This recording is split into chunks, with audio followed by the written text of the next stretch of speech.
বেশ কিছুদিন ধরে ভোলা জেলা সদর উপজেলাধীন চরসামায়া ইউনিয়নে মোহাম্মদ মিজানুর রহমান মিয়াজির নেতৃত্বে একটি দুর্ধর্ষ সন্ত্রাসী দল স্থানীয় জনসাধারণকে জিম্মি করে চাঁদাবাজি, জমি দখল ও জুলুমের মতো অপকর্ম পরিচালনা করে আসছে।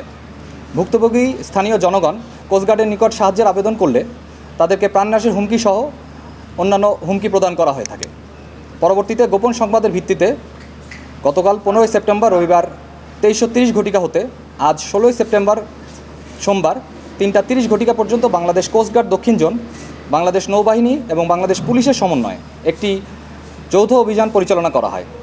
অভিযানে ভোলা জেলার সদর উপজেলাধীন চরসামায়া ইউনিয়নের 5 নং ওয়ার্ডের আলাউদ্দিন মিয়াজি বাড়ি, পালোয়ান বাড়ি এবং মিজির বাড়ি তল্লাশি করে সন্ত্রাসী বাহিনীর দেশ প্রধান মোহাম্মদ মিজানুর রহমান মিয়াজি এবং তার সহযোগী মোহাম্মদ মিরাজ সহ সর্বমোট 7 জন সন্ত্রাসীকে 25টি দেশীয় অস্ত্র এবং 8টি কাঠের ব্যাটন সহ আটক করা হয়। পরবর্তীতে আটককৃত সন্ত্রাসীদের জব্দকৃত অস্ত্রসহ সকল আলামত ভোলা সদর থানায় হস্তান্তর করার প্রক্রিয়া চলমান রয়েছে। বাংলাদেশ কোস্টগার্ড ভবিষ্যতেও এ ধরনের অভিযান পরিচালনা করবে।